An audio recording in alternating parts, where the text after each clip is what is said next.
যে হযরত বাইজিদ বুস্তামি রহমতুল্লাহ আলাইহির এই দরগায় আপনারা যান।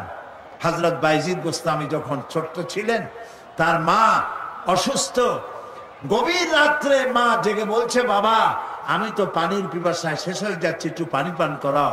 বাচ্চা দেখলেন ঘরের মধ্যে পানি নাই, বাইরে কোথার থেকে পানি জোগাড় করলেন, এসে দেখেন মা ঘুমায় গেছে। শীতের রাত, বাচ্চা দাঁড়ায় আছে পানি নিয়ে। ফজরের সময় মায়ের ঘুম ভেঙেছে, তাকিয়ে দেখে বাইজিদ দাঁড়ানো। বাইজিদ তুমি দাঁড়ানো কেন, কাঁপতেছো কেন? ছেলে বলছে, মা আপনি পানি চাইছিলেন। তা পানি চাইছিলাম, তা কি হয়েছে? তা আমি তো ঘরে পানি পাইনি, দূরে গিয়ে পানি আনছি, আনি দেখে আপনি ঘুমাই গেছেন। আমারে উঠাও নাই কেন? আপনার ঘুমের ক্ষতি হবে। তা তুমি নিজে ঘুমাও নাই কেন? এই জন্য যে আপনি জায়গায় যদি আবার পানি চান আর সময় মতো না দিতে পারি, তাহলে তো আপনার কষ্ট হবে। সেই জন্য মা আমি দাঁড়াই রয়েছি, আপনি পানি খাবেন, সেই পানি নিয়ে। বাইজিদের মা হযরত বাইজিদকে বিছানার উপরে আরাম করে শোয়াই দিয়া উযু করে নিজে নামাজ পড়লেন। নামাজ আদায় করে দুইখানা হাত আল্লাহর দরবারে তুলে ধরে বলেন, রব্বুল আলামিন, আমি বাইজিদের মা, আমার ছোট্ট বাইজিদ আমার জন্য যে কষ্ট করেছে, আজ তার এই কষ্ট দেখে আমার কলিজা ঠান্ডা হয়ে গেছে। আমি মা হয়ে আমার বাইজিদের জন্য দোয়া করি, রব্বুল আলামিন আমার বাইজিদকে তুমি সুলতানুল আরিফিন বানায়া দাও। দোয়া মঞ্জুর হয়েছে না হয় নাই? সুবহানাল্লাহ। প্রিয় ভাই সব, এই জন্য মা বাপকে সম্মান করতে হবে, মহব্বত করতে হবে এবং তাদের জন্য দোয়া করতে হবে। দোয়াটা আল্লাহ শিখাই দিয়েছেন। এমন কি মা বাবার সামনে চোখ মোটা করে কথা বলবে না, চোখ মোটা করে মা বাবার সামনে কথা বলবে না। আল্লাহ ইচ্ছা করলে চোখ অন্ধ করে দিতে পারেন। পীরের সামনে যত গিয়ে মহব্বত করে ঘাড় কাট করে বসো, তোমার বড় পীর, তোমার মা, তোমার বাবা, তাদেরকে শ্রদ্ধা করো, সম্মান করো, কলজা দিয়ে মহব্বত করো। মা বাপকে একটা কথা বিশ্বাস করুন, মনে রাখেন, মা বাপকে যে যত বেশি সম্মান করবে, মহব্বত করবে, মর্যাদা দেবে, তার জীবনে সম্মানের আর রুজির কোনো অভাব হবে না, হবে না, হবে না। আল্লাহ তাআলা বাড়ায় দেবেন। সুবহানাল্লাহ। আল্লাহ দোয়া শিখাই দিচ্ছেন, বান্দারে মা বাবার সামনে শক্ত করে কথা কইস না, ওয়াকুল লাহুমা কাওলান কারীমা, মা বাবার সাথে সম্মান সূচক কথা বলো আর আমার কাছে দোয়া করো। কি বলে? আল্লাহ রাব্বুল আলামিন দোয়া শিখাই দিচ্ছেন, রব্বিরহামহুমা কামা রাব্বায়ানি সাগীরা। সবাই পড়েন, রব্বিরহামহুমা কামা রাব্বায়ানি সাগীরা।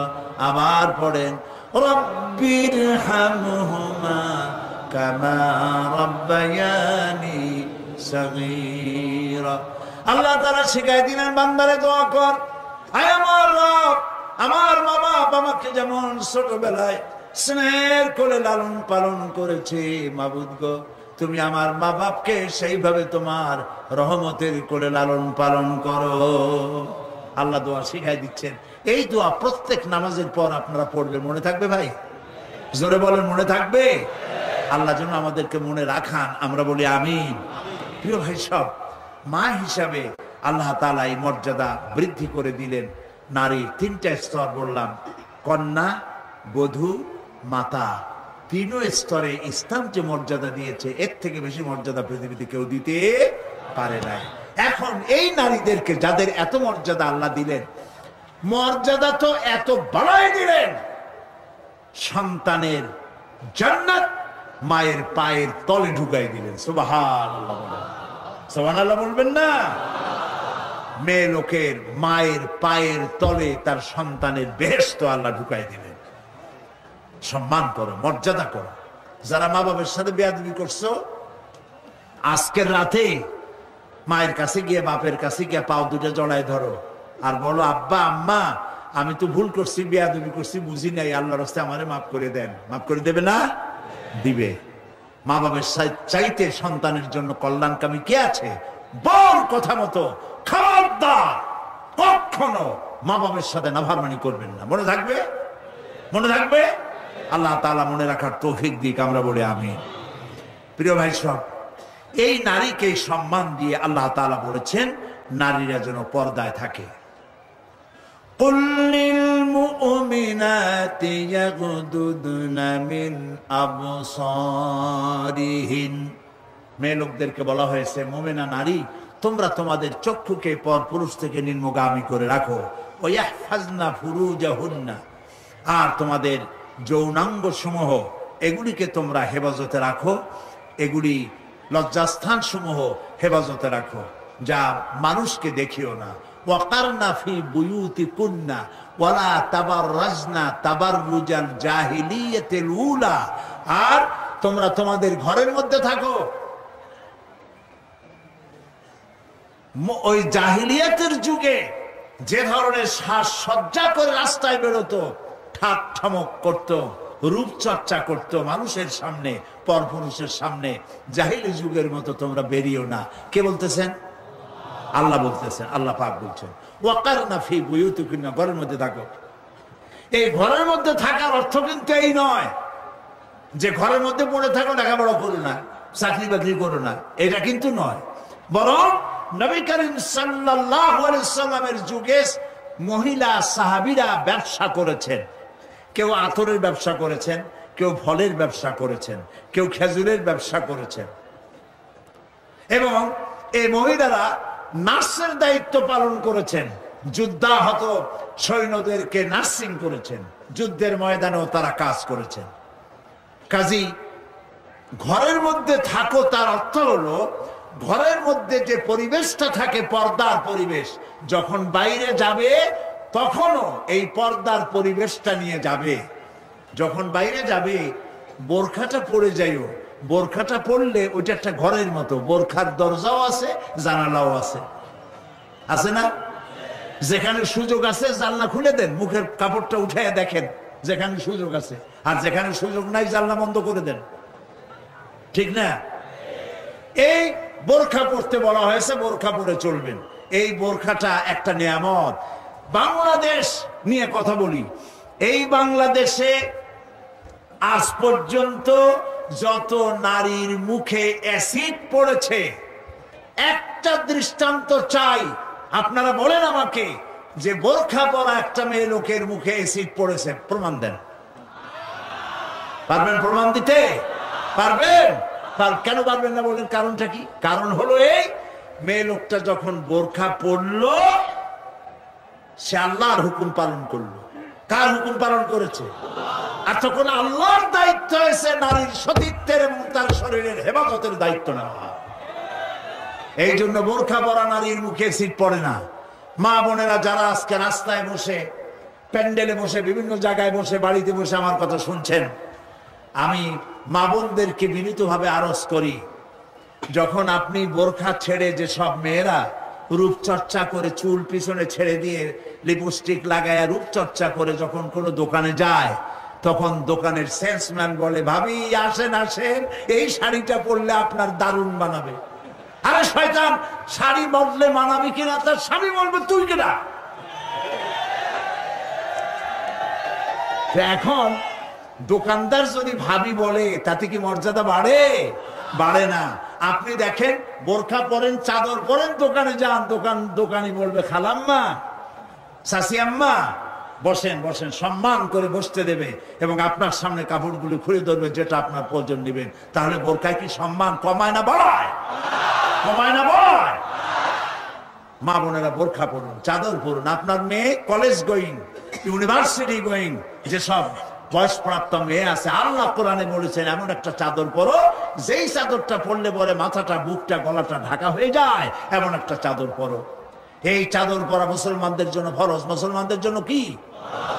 আজ ফ্রান্সের প্রেসিডেন্ট জ্যাক শিরাক, এই জ্যাক শিরাক এক বিরাট সাংঘাতিক একটা বাজে কাজ করেছে। তিনি তার দেশে কলেজে, বিশ্ববিদ্যালয়গুলোতে মুসলিম মহিলাদের মুখে চাদর পরা, হিজাব পরা নিষিদ্ধ ঘোষণা করেছে। আমরা আজকে চট্টগ্রাম তাফসীরুল কোরআন মাহফিলের লক্ষ লক্ষ মানুষের উপস্থিতিতে বাংলাদেশের কণ্ঠ বাতাসে মিশিয়ে দিচ্ছি। পত্রিকার মাধ্যমে যদি সাংবাদিকরা পৌঁছাতে পারেন ভালোই হবে। অনেক ভালো ভালো সাংবাদিক আছে যারা মাহফিল এখানের মধ্যে সীমাবদ্ধ থাকে না, তাদের লেখার মাধ্যমে এই চট্টগ্রাম তাফসীরের মাহফিল ছড়িয়ে যায় গোটা বাংলাদেশ তথা বিশ্বের বিভিন্ন জায়গায়। ওই সব সাংবাদিকদেরকে ধন্যবাদ জানাই আর প্রাণ খুলে দোয়া করি, আল্লাহ এদের কলমকে আরো শানিত বানিয়ে দাও। আপনারা আমাদের কথা লেখেন, আমরা জ্যাক শিরাককে বলছি, আপনি যে কাজটি করতেছেন এটা আপনি প্রেসিডেন্ট হয়ে, ইউরোপের একটি বড় রকমের রাষ্ট্রের প্রেসিডেন্ট হয়ে মানবাধিকার লঙ্ঘন করেছেন। মুসলমানদের পর্দা বন্ধ করার কোন এখতিয়ার আপনার নাই, যেমন আপনার এখতিয়ার নাই কোন পাদ্রী লম্বা জামা অথবা ক্রসকে নামিয়ে ফেলার জন্য। আপনি বলতে পারেন, পারে বলতে? রবিবার দিন গির্জায় যেতে বন্ধ করতে পারেন? রবিবার দিন গির্জায় যাওয়া যেমন তার ধর্মীয় কাজ, গলার ভিতরে ক্রস লাগানো যেমন তার ধর্মীয় কাজ, আমার মুসলমান মেয়েদের পর্দা করা, হিজাব করা তেমন আল্লাহর নির্দেশিত কাজ। আমরা গোটা বাংলাদেশের পক্ষ থেকে, এই মাহফিলের পক্ষ থেকে জ্যাক শিরাককে নিন্দা জানাই এই কাজের জন্য। আমরা আহ্বান জানাবো, পৃথিবীর মধ্যে কোন রাষ্ট্র যা করে নাই আপনি সেই খারাপ দৃষ্টান্ত করে আপনার কপালকে খারাপ করবেন না। প্রিয় ভাই সব, নারীর জন্য আল্লাহ পর্দা করেছেন, আর এই পর্দা হলো তাদের জন্য নিয়ামত। সেই নিয়ামত তারা ধারণ করবেন, আল্লাহ তাআলা তাহলে সন্তানগুলো ভালো বানাই দিবেন। কোন আলহামদুলিল্লাহ, বলেন আলহামদুলিল্লাহ। আচ্ছা বলেন, মৃগনাভি কস্তুরী ছাগলের পেটে হয় না হরিণের পেটে হয়? হরিণের পেটে হয়। হরিণ থাকে কোথায়? গাছের মধ্যে পর্দার আড়ালে। ছাগল থাকে কোথায়? মাঠে ঘাটে, পথে ঘাটে, যেখানে সেখানে। কাজে ছাগলের মৃগনাভি তো ভালো, দড়ি ধরলেও গোসল ওয়াজিব হয়ে যায় দুর্গন্ধের ঠেলা। আর জঙ্গলের ভিতরে হরিণ থাকে, মৃগনাভি কস্তুরী আল্লাহ দান করেন, যার সুগন্ধ এখানে নাড়া দিলে সারা মাহফিল বিমোহিত হয়ে যাবে। আল্লাহ নিয়ামত পর্দায় থাকে। নারীদেরকে আল্লাহ পর্দায় থাকতে বলেছেন। এই পর্দায় থাকলে পরে কস্তুরী সম সন্তান আল্লাহ দান করবে। আর যদি পর্দায় না থাকে, যে সন্তান হবে হবে মিস্টার বল্টু বাবু, মন্টু মিয়া, ভয় চোটে মানুষ অস্থির। তার চোখ গর্তের ভিতরে কি খাইছে, চোখ গেছে গর্তের মধ্যে। 2 কেজি চাউল ভাজায় 2 চোখে, চুল মাথা দিয়ে ঝুলানো, প্যান্ট পরছে, সে প্যান্ট পরা অবস্থায় সেলাই করছে না কেমনে করছে আল্লাহ জানে। জুতার মধ্যে এত বড় বড় লোহা বটন লাগানো, গলায় এত বড় মোটা চেইন, জাহান্নামের আগেই সালাসিলা ওয়া আগলালা ওয়া সাইরা, জাহান্নামের শিকল আগেই পড়ছে গলায়। রাস্তায় মানুষে দেখে আর বাপ বাপ করে পলাইতে থাকে, বলতে থাকে আল্লাহ এই শয়তানের গজব দাও, এই শয়তানের যে মায় পেটে রাখছে তার কলেরা দাও, ওর বাপের বসন্ত দাও। আর ছেলে যদি ভালো হয়, মানুষ দোয়া করে, আরে এই ছেলেটা এত ভালো, আল্লাহ এই ছেলেটির প্রতি রহম করো, এই ছেলের যে মায় পেটে রাখছে সে মায়ের রহম করো, ওর বাপের রহম করো। নেক সন্তান পাওয়ার জন্য পর্দায় থাকা আপনার জন্য জরুরি। মা বোনেরা পর্দায় থাকুন এবং নিজের সৌন্দর্য পরপুরুষকে দেখাবেন না। আপনার সৌন্দর্য আপনার পিতার জন্য নয়, ভাইয়ের জন্য নয়, ছেলের জন্য নয়, কারোর জন্য নয়, শুধুমাত্র একমাত্র কেবলমাত্র স্বামীর জন্য। এই সুন্দরী প্রতিযোগিতার কথা সেদিন বলেছি। বাংলাদেশে বিভিন্ন সাবান কোম্পানির পক্ষ থেকে সুন্দরী প্রতিযোগিতা, ফটোজেনিক কি ফটো সুন্দরী, মিস ফটো সুন্দরী জেনিক না কি একটা কপালের সারা, জি এগুলি করতেছে, এগুলি তারা করতেছে, বিভিন্ন জেলা শহরে করতেছে। প্রিয় ভাই সব, আমি সেদিন বলেছি, আজকে লক্ষ লক্ষ লোক, সকলকে বলি, মিস বাংলাদেশ অথবা ফটোজেনিক সুন্দরী প্রতিযোগিতা যেখানে হবে সেখানেই বাধা দিবেন। ফটোজেনিক সুন্দরী প্রতিযোগিতা বাংলাদেশের মাটিতে হতে দেওয়া হবে না।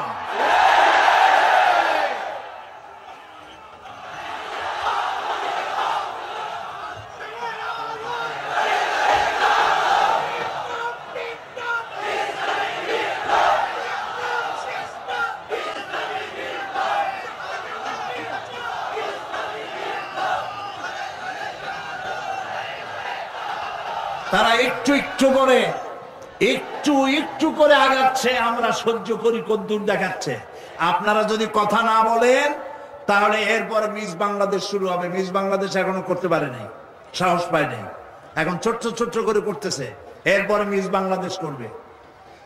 নির্লজ্জ যারা নারীর সৌন্দর্য প্রতিযোগিতা যারা করে, যারা বিচারক, নারীর সৌন্দর্যের শরীরের অঙ্গ প্রত্যঙ্গের মাপ নিয়ে সৌন্দর্যের বিচার যারা করে, শয়তানের চাইতেও নিকৃষ্ট তারা, লম্পট, লুচ্ছা।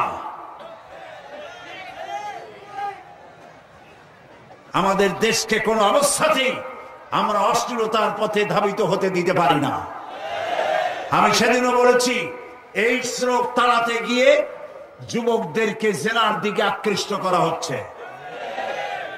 একটা সাইনবোর্ড লাগাইছে, যৌন রোগে টেনশন নাই, কি জানি লইলে, হ্যাঁ, নাউজুবিল্লাহ বলেন। এটা কেমন কথা? আপনি লিখবেন এইডস রোগ হচ্ছে মরণ ব্যাধি, ধর্মীয় অনুশাসন মানলে পরে এইডস রোগ থেকে বাঁচা যায়। এটা দেখুন, যে লিখেছেন, যে ব্যক্তি লিখেছে এই স্লোগান, যার মাথায় আসছে সে নিশ্চয় চরিত্রবান না লম্পট। লিখেছে এই যৌন রোগে, বলেন না কি মুখস্থ,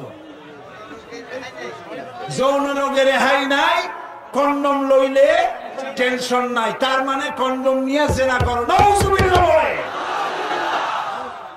আমি সব জায়গায় বলে এসেছি, চট্টগ্রামের পুলিশ কমিশনার, চট্টগ্রামের ডিসি, আপনারা এই সাইনবোর্ড ভাঙেন।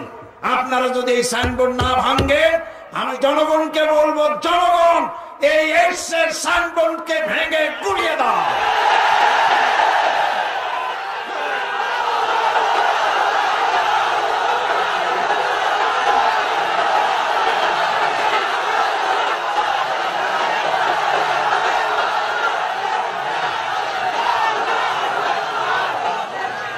প্রিয় ভাই সব, আমরা কখনো আইন হাতে নিতে চাই না, কিন্তু আমার জাতি চরিত্র ধ্বংস হলে আমরা বসে থাকব না। আমরা কথা বলবো, আমরা আমাদের বিবেককে কারো কাছে বিক্রি করি নাই। কথা বলবো পার্লামেন্টে, সিংহের মতো গর্জন করব ময়দানে, জীবন দিয়ে দিয়ে আল্লাহর কোরআনকে প্রতিষ্ঠা করবো ইনশাআল্লাহ।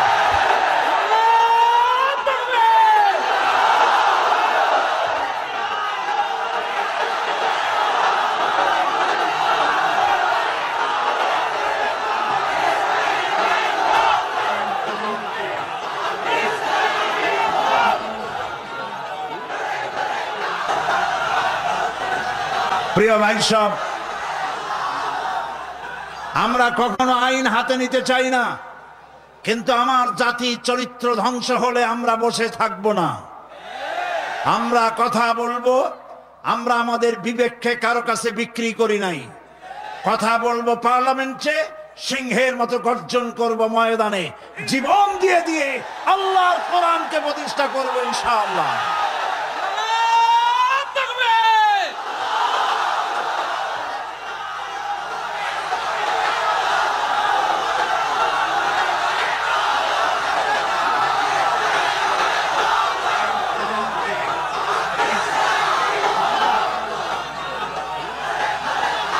প্রিয় ভাই সব, বসুন। সুতরাং নারীকে পর্দায় থাকতে হবে এবং এই পর্দার আচরণ করতে হবে। মহিলাদের কর্মসংস্থানের বিষয়টাও ইসলাম পরিষ্কার বলে দিয়েছে। মেয়েরা কাজ করতে পারবে, কোনো অসুবিধা নাই, চাকরি করবে, লেখাপড়া করবে। নবী করিম সাল্লাল্লাহু আলাইহি ওয়াসাল্লামের স্ত্রী আমাদের মা হযরত আয়েশা রাদিয়াল্লাহু তাআলা আনহা হাজার হাজার সাহাবীদের উস্তাদ ছিলেন, হাদিস শিখিয়েছেন, ফিকহ শিখিয়েছেন, সুবহানাল্লাহ বলো, কোরআন শিখিয়েছেন। যুদ্ধের ময়দানে প্রধান সেনাপতিত্বের দায়িত্ব পালন করেছেন পর্দার ভেতরে থেকেই। সুতরাং আমাদের মাতৃজাতি, আমাদের নারী সমাজ লেখাপড়া করতে পারবেন, চাকরি করতে পারবেন, সব পারবেন, তবে একটি কাজ হলে তাদের চাকরিগুলি নিরাপদ হয়। সে কাজ হচ্ছে দেশের সবগুলি আমি প্রস্তাব করেছিলাম, প্রস্তাবটা এখনো গৃহীত হয়নি। আমি বলেছি মহিলাদের জন্য আলাদা মেডিকেল কলেজ করার জন্য, কারণ মহিলা মেডিকেল কলেজ হলে পরে আমাদের দেশে যত পুরুষ ডাক্তার আছে সেই পরিমাণ মহিলা ডাক্তার নাই। মহিলাদের এমন অনেক রোগ হয় যা স্বামীর কাছে বলতেও তারা লজ্জা করে। ডাক্তার তো ভালো, এই জন্য মহিলা ডাক্তার বেশি প্রয়োজন। আর এজন্য বহু মেধা শক্তি সম্পন্ন মেয়েরা কোএডুকেশন বলে মেডিকেল কলেজগুলিতে ভর্তি হতে চায় না। মহিলা মেডিকেল কলেজ হলে তারা স্বাচ্ছন্দ্য ফিল করে। আমি প্রস্তাব দিয়ে রেখেছি, আপনারা দোয়া করুন যেন সেটা হয়। এখন সমস্ত গার্মেন্টস ফ্যাক্টরি, সমস্ত প্রাইমারি স্কুল এবং হসপিটালের মহিলা হসপিটাল, মহিলা ক্লিনিক ইত্যাদি এগুলি যদি মহিলাদের দায়িত্বে দিয়ে দেওয়া হয় তাহলে মহিলারা নিরাপদে চাকরি করতে পারেন। বিশেষ করে সমস্ত প্রাইমারি স্কুলগুলি পুরুষ মাস্টারদেরকে অন্যত্র কাজ দিয়া সমস্ত প্রাইমারি স্কুলগুলি যদি মহিলাদের হাতে ছেড়ে দেওয়া হয়, মহিলা শিক্ষয়িত্রীদের কাছে, তাহলে ছেলেরাও মায়ের মতো আদর পায়া শিখবে আর মায়েরাও নিরাপদে সতীত্ব সম্ভ্রম বজায় রেখে তারা চাকরি করতে পারবে। এরকম একটি চিন্তা চলছে, আপনারা দোয়া করেন যেন আল্লাহ তাআলা এই ব্যবস্থা করে দেন। প্রিয় ভাই সব, আর একটি কথা, এখানে একটি মসজিদ আছে কোথাও, কাদিয়ানীদের একটা মসজিদ। কোন জায়গায় নাম বলেন?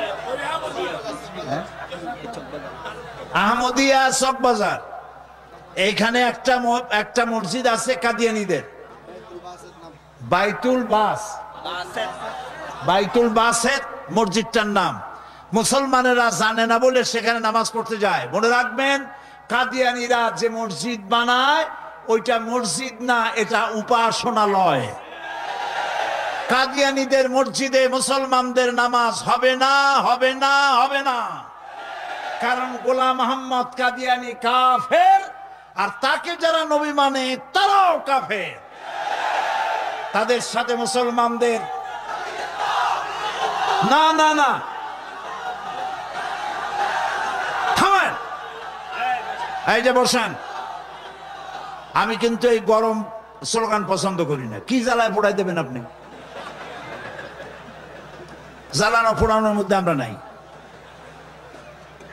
আমরা আছি হক কথা বলি। তাদের অধিকার আছে দেশে থাকার, যেমন হিন্দু, খ্রিস্টান, বৌদ্ধ সকল জাতি যেমন এখানে সাম্প্রদায়িক সম্প্রীতি নিয়ে আছে, কাদিয়ানীরাও সেভাবে থাকবে। তবে তারা থাকবে অমুসলিম হিসাবে, মুসলমান হিসাবে অবশ্যই নয়। তাদের উপাসনার গায়ে কেউ হাত দেবে না, মনে থাকবে এই কথা।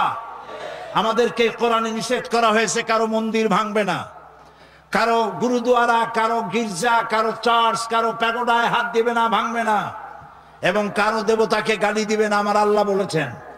মনে থাকবে এই কথা। সুতরাং তাদের উপাসনালয় হাত দেওয়া যাবে না। যেমনি বানাইছে তেমনি থাকুক, তারা নামাজ পড়বে। আমি আমার জনগণকে সতর্ক করছি, ওদের মসজিদ নয়, উপাসনালয়। ওটাকে মসজিদ বলা জায়েজ নাই, এটা উপাসনালয়। কোন মুসলমানের নামাজ এখানে হবে না, মনে থাকবে। মাথা গরম করবেন না কখনো। ইসলাম এই মাথা গরমে পছন্দ করে না। আস্তে আস্তে কোন জায়গায় নিজেরা বসে বসে বোমা বানাইয়া তারপর আন্দাজে যাই এক এক জায়গায় হামলা করবেন, ইসলাম এটা মানে না, ইসলাম এটা বলে না। আপনি মাথা ঠান্ডা করবেন এবং আইন শৃঙ্খলা মেনে কাজ করবেন। নিজের ইচ্ছা মতো গোপন হামলা করা, গোপনে অস্ত্র তৈরি করা ইসলামের কোনো অনুমোদন নাই। এই জন্য আজকেও বলি, বাংলাদেশে হরকতুল জিহাদ, জামাতুল মুজাহিদিন সাহায্য করেন, আর কি হিজবুত তাওহীদ, হিজবুত তাহরীর, জুমরাতুল মাসাকিন, এই জাতীয় যতগুলি নতুন নতুন সংগঠন হয়েছে, এদেশের মুসলমানদের সাথে কোনো সম্পর্ক নাই। এগুলারে যেখানে পাবেন সেখান থেকে ধরে পুলিশে ধরিয়ে দিবেন। এরা বাংলাদেশের দুশ্মন, এরা মুসলমানদের দুশ্মন। আমার দেশের সাম্প্রদায়িক সম্প্রীতি বিনষ্ট করে এবং বোমাবাজি করে এই দেশকে বদনাম করে আমেরিকাকে তারা দাওয়াত করতে চায়, তারা বুশকে দাওয়াত করতে চায়। কাজী হিজবুত তাহরীর, হিজবুত তাওহীদ, হরকতুল জিহাদ, জামাতুল মুজাহিদিন মুসলমানদের সাথে কোনো সম্পর্ক নাই। যেখানে পাও সেখানে ধরো, গরুর দড়ি দিয়া বান্ধিয়া পুলিশে হ্যান্ডওভার করো। মনে থাকবে? আল্লাহ মনে রাখার তৌফিক দিন। প্রিয় ভাই সব, আমাদের এই স্বাধীন সার্বভৌম বাংলাদেশ আল্লাহ তাআলা যেন দয়া করে এই দেশকে কোরআনের প্রতিষ্ঠার জন্য আল্লাহ যেন হামওয়ার করে দেন, বলেন আমিন। এত মুসলমান কোরআনের কথা শুনতে যে দেশে আসে, সেই দেশে ইসলাম কায়েম হতে দেরি হয়, বড় আফসোস লাগে, কষ্ট হয়। আসুন আমরা সবাই মিলে কোরআনের রাজ কায়েমের আন্দোলনে শরীক হয়ে যাই। আন্দোলন করবেন না, আপনার কোনো দাম নাই। হতে পারেন আপনি বড় মুহাদ্দিস, হতে পারেন আপনি বিশাল চিন্তাবিদ, কিন্তু আন্দোলনের সাথে নাই, আপনার দাম নাই। একটা হাতি, একটা পাগলা হাতি যদি চন্দনপুরা অথবা এদিকে কি পুরা আছে, আরে কোন না কেন কথা, এই যে আশেপাশে কত পুরা আছে, একদিক দিয়ে এসে ঢুকলো, একটা হাতি যদি ঢোকে তাহলে বাড়িঘর ভাঙ্গা মিসমার করে দিতে পারে, পারে না? কিন্তু হাতি যতই পাগলা হোক, যতই বন্য হোক, যতই শক্তিশালী হোক, একটা রেজিমেন্টের সামনে একটা হাতি কিচ্ছু না। আন্দোলন হচ্ছে রেজিমেন্ট, আন্দোলনে শরীক হও। কোরআন প্রতিষ্ঠা করতে যারা জীবন বাজি রেখে সামনে চলে এসেছে, সেই লাইনে সামিল হয়ে যাও। ভালো কোনো খাবার, ভালো কোনো ফল কোন হযরত কোন পীর সাহেবের দরবারে নিয়ে হাজির করলে, হ্যাঁ দেন, পীর সাহেবকে হাদিয়া দিবেন, দেন, কিন্তু আগে দিবেন মায়ের। আপনার কাছে, সন্তানের কাছে সব থেকে বড় পীর হচ্ছে মা। বলেন সব থেকে বড় পীর কে? মা আর বাবা। মা আর এই দুজন হচ্ছে আপনার কাছে সব থেকে বড় পীর। পীর সাহেবের দোয়া কবুল হবে কি হবে না, আলেম সাহেবের দোয়া কবুল হবে কি হবে না, সন্দেহ আছে। 50-50, দোয়া কবুল হইলেও হইতে পারে, না হইলেও না হইতে পারে। কিন্তু মা বাপ যদি দোয়া করে, আল্লাহর দরবারে দোয়া মঞ্জুর হয়ে যায়, 100% দোয়া কবুল হয়ে যায়। সুবহানাল্লাহ বলে। প্রিয় ভাই সব, আল্লাহ রাব্বুল আলামিনের নবী বলেন, মা বাবা যখন দোয়া করে সন্তানের জন্য, যখন দোয়া করে, বন্দুক দিয়া গুলি করলে সেই গুলি তার লক্ষ্য বস্তুর কাছে যেতে যত না দেরি হয়, মা বাপের দোয়া বা বদদোয়া আল্লাহর দরবারে থেকে দ্রুত গতিতে চলে যায়।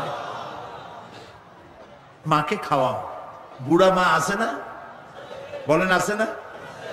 মা যখন বুড়া হয়ে যায়, বউয়ের কথা মতো সন্তান মায়ের সাথে খারাপ ব্যবহার করে, মুখ মলিন করে থাকে, কথা বলে না, আর মনে মনে বলে, প্রকাশ্য বলে, অনেকের সামনে বলে, বুড়ি মরে না কেন? নাউজুবিল্লাহ। বলে নাউজুবিল্লাহ। তুমি কারে মরতে বলো? কারে মরতে বলো? তোমার মা, তোমার যখন অসুখ হয়েছে, যত্ন করেছি, বুকের সাথে আগলায় ধরেছে, সারা রাত শিয়রে বসে বসে, বিদ্যুৎ ছিল না ঘরে, কেরোসিনের ল্যাম্প জ্বালায়া, চেরাগ জ্বালায়া কোরআন শরীফ তেলাওয়াত করেছে, আর শেষ রাতে দুইখানা হাত রব্বুল আলামিনের দরবারে তুলে দিয়ে কেঁদেছে, রব্বুল আলামিন, আমার বাঁচাধনকে আমার জীবনের বিনিময় আল্লাহ তুমি বাঁচাইয়া দাও। যে মা বললেন, আমার জীবনের বিনিময় আমার ছেলে তুমি বাঁচাও, মেয়েরে বাঁচাও, সেই ছেলে বড় হইয়া বউয়ের পাগল হইয়া বলে, বুড়ি মরে না কেন? নাউজুবিল্লাহ, নাউজুবিল্লাহ। মাকে সম্মান করুন, মাকে ভালোবাসুন।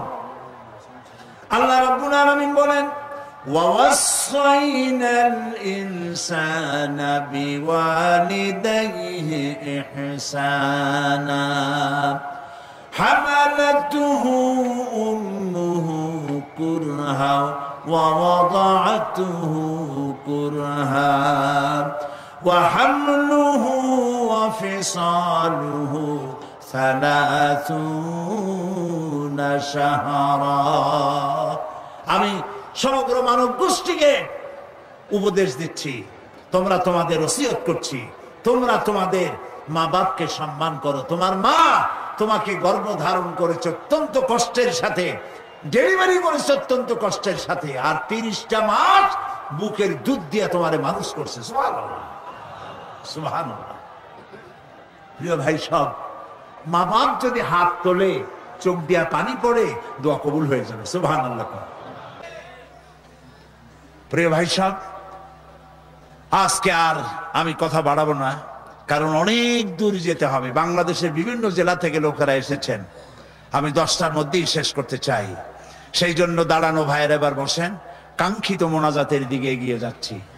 দোয়া কবুল হবে ইনশাআল্লাহ, বলি ইনশাআল্লাহ।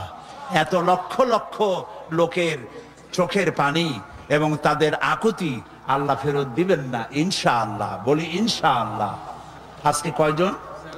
আজকে 13 জন ইসলাম কবুল করার জন্য চলে এসেছেন। বলো লা ইলাহা ইল্লাল্লাহু মুহাম্মাদুর রাসূলুল্লাহ।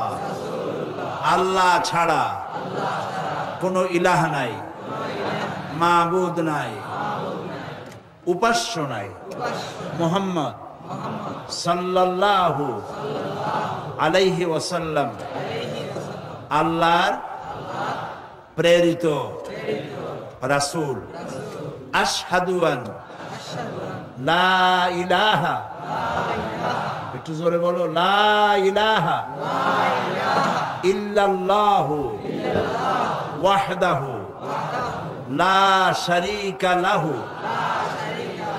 ওয়া আশহাদু আন্না মুহাম্মাদান আবদুহু ওয়া রাসূলুহু। আমি সাক্ষ্য দিচ্ছি আল্লাহ ছাড়া কোনো ইলাহ নাই, মাবুদ নাই, উপাস্য নাই। তিনি এক, তিনি একক, তার কোনো অংশীদার নাই। আমি সাক্ষ্য দিচ্ছি মুহাম্মদ সাল্লাল্লাহু আলাইহি ওয়াসাল্লাম আল্লাহর বান্দা এবং তার প্রেরিত রাসূল। তোমরা সবাই এদিকে ফিরে বলো আসসালামু আলাইকুম।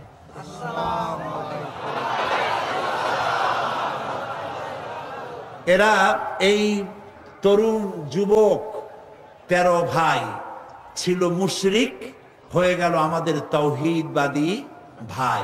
আমাদের কি হইল? সবাই বলেন আলহামদুলিল্লাহ।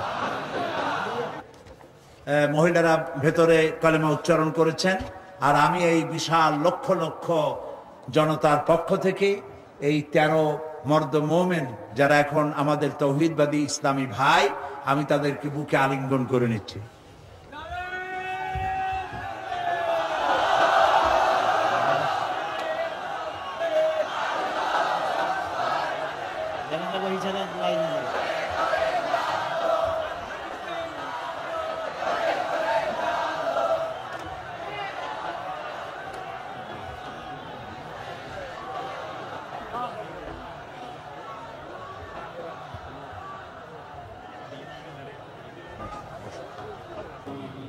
মোনাজাতের পূর্বক্ষণে যে কথাটি বলতে চাই, একটু পরেই আমরা এই মিলন মেলা ভেঙে যাবে, যার যার বাড়ির উদ্দেশ্যে মানুষ রওনা করবে। আল্লাহ সকলের ফিরে যাওয়াটা নিরাপদ করে দিন। আমি আপনাদেরকে অনুরোধ করব যে ওয়াজ শোনার, তাফসীর শোনার যে মন আমাদের আছে, সেই পরিমাণ নামাজের মন নাই। এই জন্য 5 ওয়াক্ত নামাজ সঠিকভাবে আদায় করবেন, নামাজ কখনো ছেড়ে দিবেন না। বিশেষ করে জওয়ান যুবক যারা আছে, ছাত্র, তরুণ, যুবক, আমি তাদেরকে বলবো চরিত্র একটি মহা সম্পদ। যখন চরিত্র থাকে না তখন সে মানুষ থাকে না, শয়তানের চাইতে নিকৃষ্ট হয়ে যায়। আমি সমস্ত তরুণ যুবকদেরকে, যাদেরকে আমি আমার চোখের সামনে দেখতে পাচ্ছি, এই মাহফিলে 2% যদি বৃদ্ধ মানুষ থাকে, 98% তরুণ যুবকে ভরা এই মাহফিল।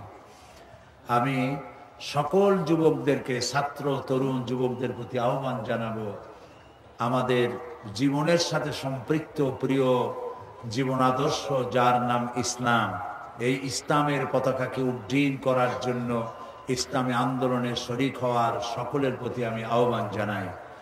সকলের চরিত্র ভালো করে ইসলামের দিকে এগিয়ে আসার আহ্বান জানাচ্ছি এবং কোরআনকে জানার জন্য, কোরআনকে বোঝার জন্য আমি বারবার বলেছি তাফহিমুল কোরআন কেরার জন্য তাফহিমুল কোরআন ফি জিলালিল কোরআন, এই তাফসিরগুলি আপনারা কিনবেন। আজকে যখন যাবেন শত শত দোকান, 3 শতাধিক দোকান এখানে বসেছে বই কিতাব নিয়ে, এগুলি আপনারা নেবেন।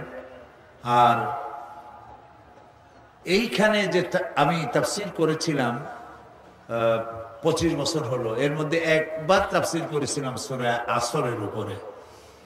হযরত ইমাম শাফি রহমতুল্লাহ আলাইহি বলেছেন, সূরা আসর যদি কেউ বোঝে আর আমল করে তাহলে জান্নাতে যাওয়ার জন্য এই ছোট্ট সূরাটি যথেষ্ট হয়ে যায়। সুবহানাল্লাহ। 5 দিন আলোচনা করেছি একটি সূরা, ছোট্ট সূরাটি, তাও শেষ করতে পারি নাই। সেটি গ্রন্থবদ্ধ আকারে এসেছে, নাম রেখেছে তাফসিরে সাঈদী সূরা আসর। সমস্ত দোকানগুলিতে পাওয়া যাবে, আপনারা নিয়ে যাবেন এই তাফসিরটি, তাফসিরে সাঈদী সূরা আসর। আর সর্বশেষ আমি আজও বলি যে আমি মোমেন ব্যক্তি তো সেই যে নিজের জন্য যা পছন্দ করে অন্যের জন্য তাই পছন্দ করে।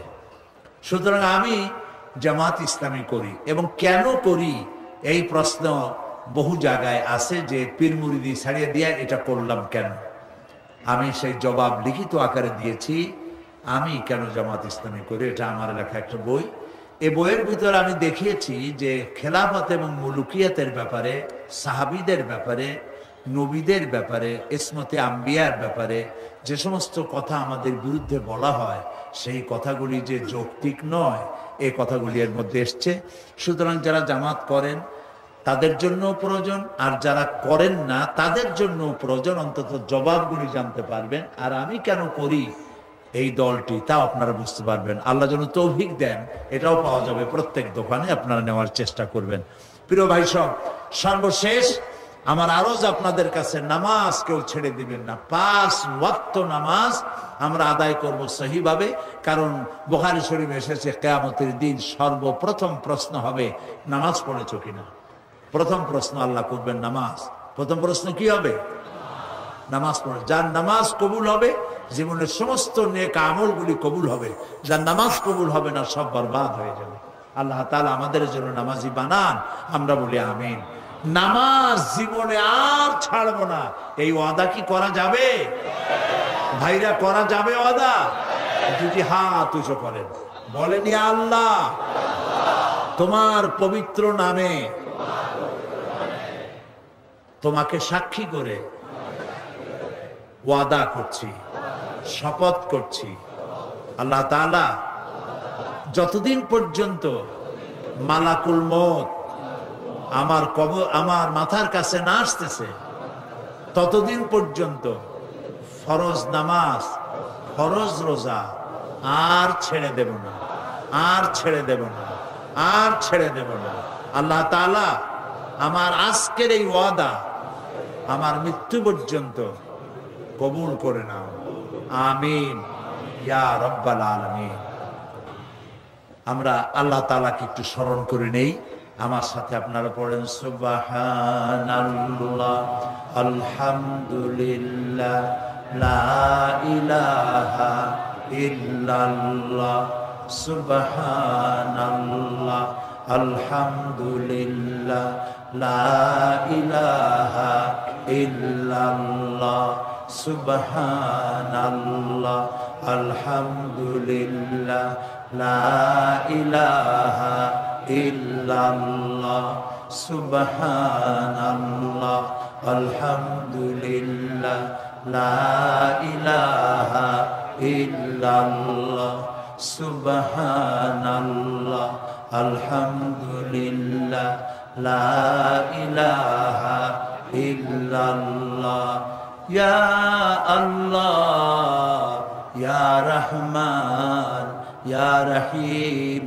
ইয়া হাইয়ু, ইয়া কাইয়ুম। সবাই পড়েন ইয়া আল্লাহ, ইয়া রহমান, ইয়া রহিম, ইয়া হাইয়ু, ইয়া কাইয়ুম।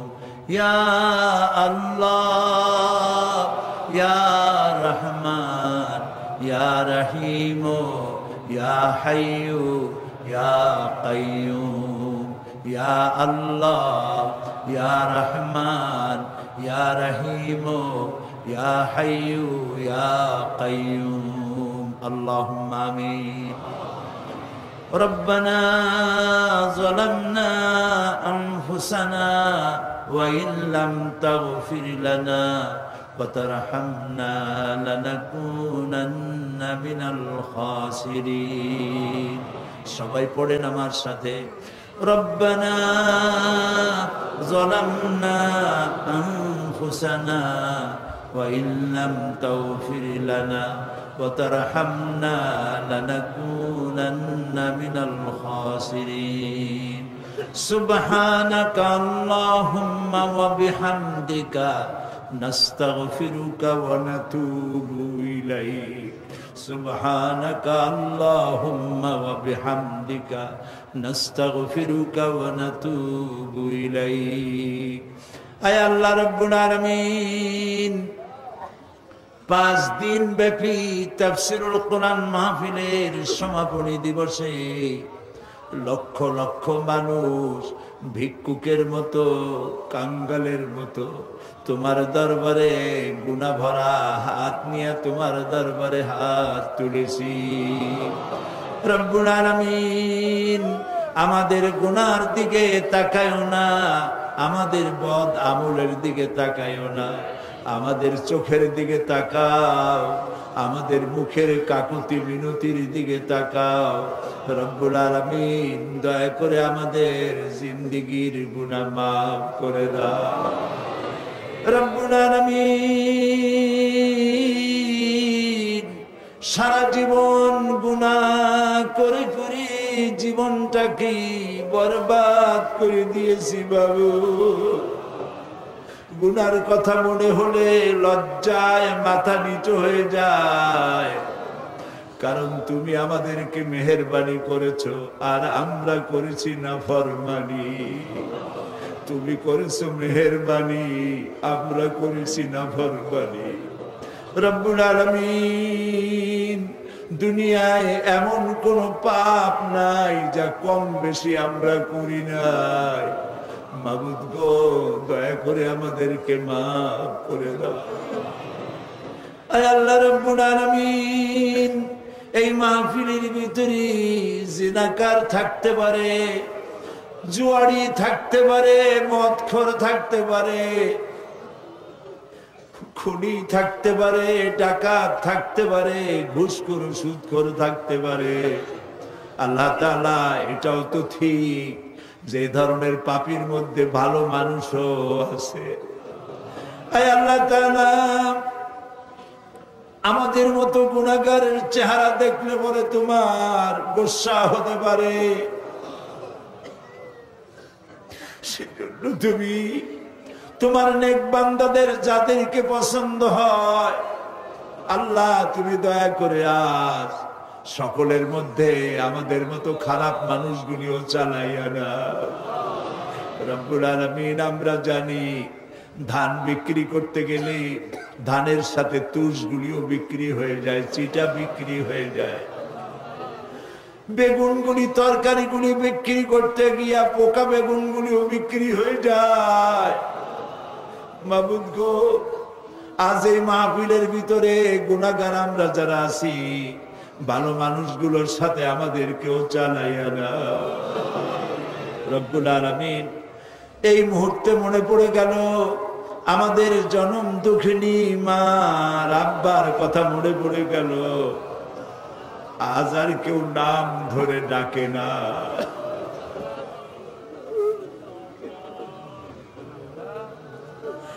বাপজান যারা মারা গেল বাবু,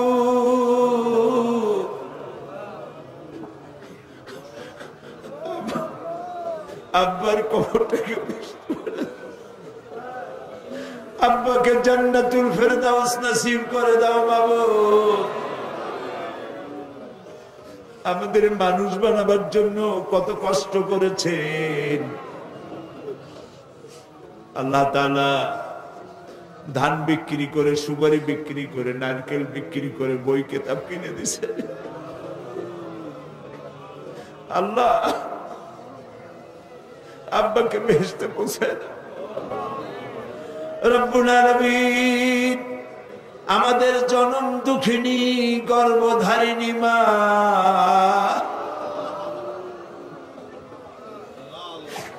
একটা অক্ষর মা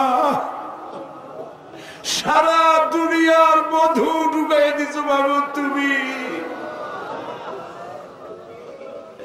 রব্বুল আলামিন। মা যারা হারাইছে আল্লাহ মায়ের কবরটাকে জান্নাত বানাইয়া দাও আল্লাহ গো। মা আমাদের যাদের বেঁচে আছে সুস্থ রাখো, ভালো রাখো, খিদমত করার তৌফিক দাও আল্লাহ। কোরআন হাদিসে যা পড়ছি সেই অনুপাতে মা বাবার খেদমত করতে পারি নাই, মাফ করে দিও আমাদেরকে বাবু আল্লাহ। আমাদের মা বাবা যাদের বেঁচে আছে পরনির্ভর যেন হয় না, সুস্থ থাকতে ইমানের সাথে নিয়ে নিও বাবু রব্বুল আলামিন। আমাদের দাদা দাদি, নানা নানি, শ্বশুর শাশুড়ি, আত্মীয় স্বজন যারা দুনিয়া থেকে বিদায় হয়ে গেছে মাবুদ, তুমি যদি শাস্তি দাও কেউ ঠেকাইতে পারবে না।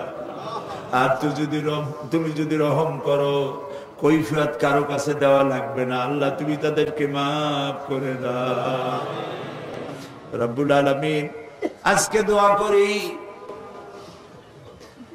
আমরা যখন স্বাধীন বাংলাদেশের বুকে লক্ষ লক্ষ মানুষ একত্রিত হয়ে তোমার কাছে দোয়া করতেছি মাবুদ, এই সময় ইরাকের মুসলমানেরা খাবার পায় না, থাকতেও পারে না। ও আল্লাহ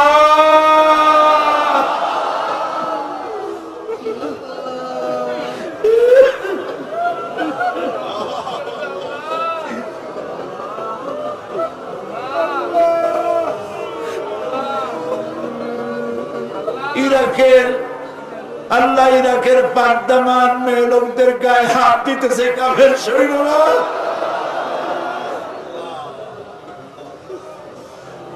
আল্লাহ আমরা গুনাহ করছি ঠিক, তাই বলে তুমি কাফের দিয়ে মারবা আমাদের আল্লাহ।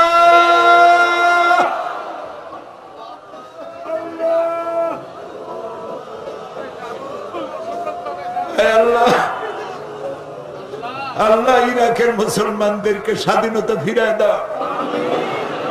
আমেরিকার যত সৈন্য আসছে, বিদেশের যত কাফের সৈন্য আসছে, হয় তাদের মুসলমান বানাও, আর নইলে যত বিদেশি সৈন্য আসছে সবগুলি কবর বানায় দাও, একটাও যেন বাড়ি ফিরে না যায় আল্লাহ।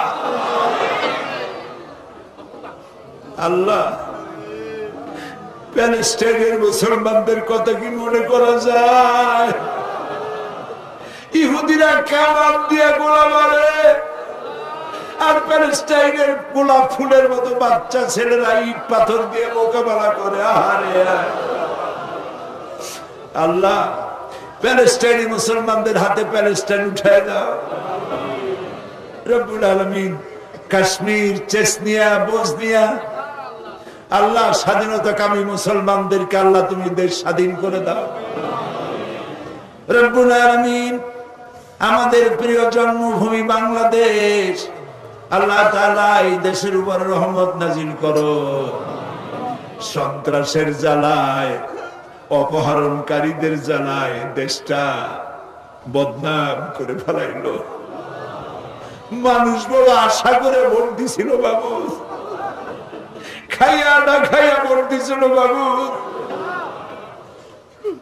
আল্লাহ এই সন্ত্রাসী গুলা দেশটার ইজ্জত মারল, যাদেরকে হাইজ্যাক করে নিয়ে গেছে, কিডন্যাপ করে নিয়ে গেছে, তার বউর অবস্থা কি, তার ছেলে মেয়ের অবস্থা কি বাবু? প্রায় দেখা যায় কাগজের সমান মানুষ মারতেছে। আল্লাহ এই সন্ত্রাসী জানোয়ার গুলারে তুমি হেদায়েত করে দাও, এই সন্ত্রাসী খুনি পশু গুলারে আল্লাহ তুমি হেদায়েত করে দাও। যদি ওদের কপালে হেদায়েত না থাকে, নমরুদ, হামান, সাদ্দাদের মতো কলেরা দিয়া, গজব দিয়া বিদায় করে দাও আল্লাহ তাআলা। আল্লাহ শয়তানগুলোর উপরে গজব নাযিল করো। আল্লাহ আমাদের দেশের আলেম এই ওলামারা গত 5 বছর খুব মার খাইছে, মাদ্রাসাগুলি বন্ধ করে দিছে, আবার তারা পায়তারা করতেছে। বাবু আলেমদের কপাল খারাপ বাবু।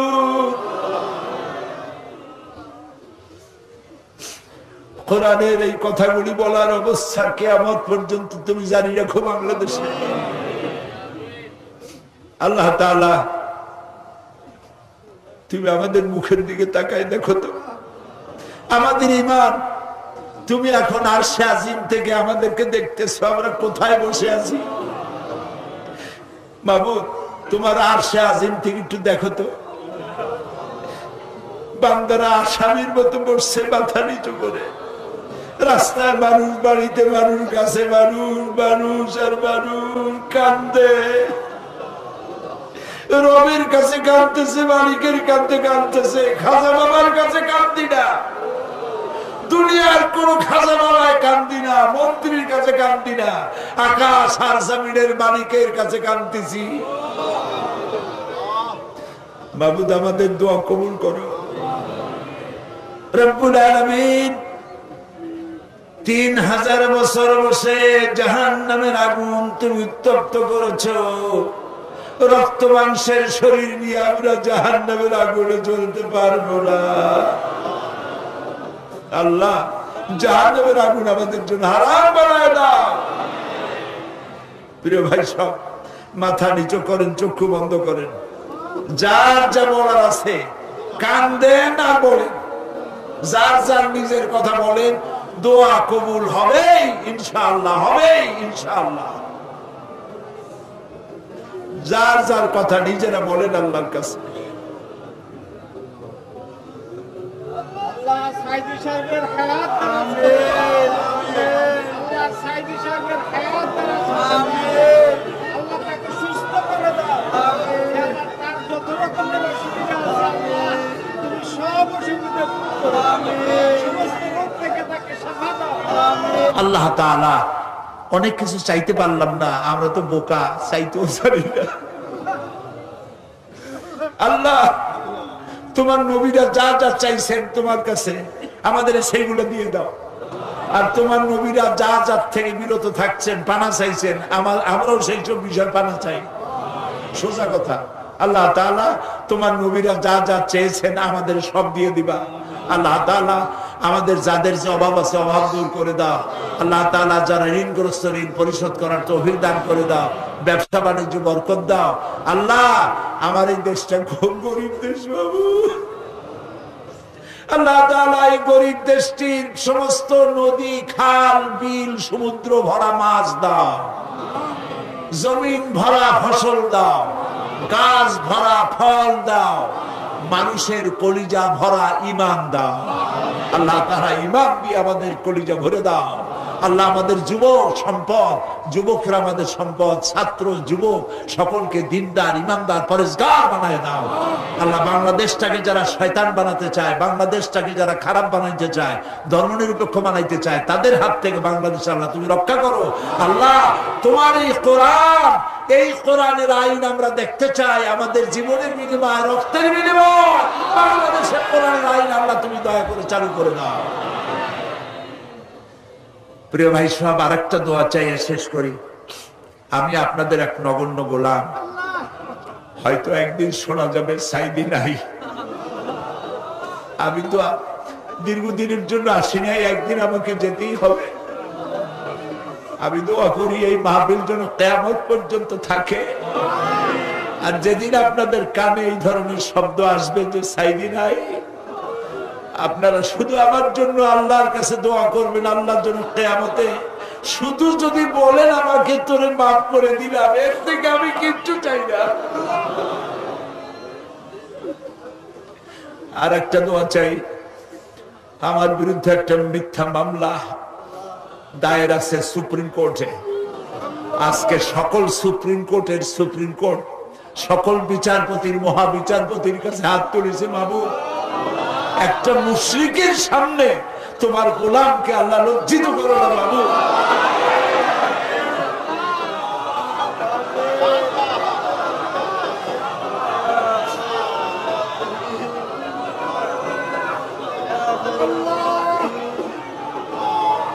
ربنا تقبل منا إنك أنت السميع العليم وتب علينا إنك أنت التواب الرحيم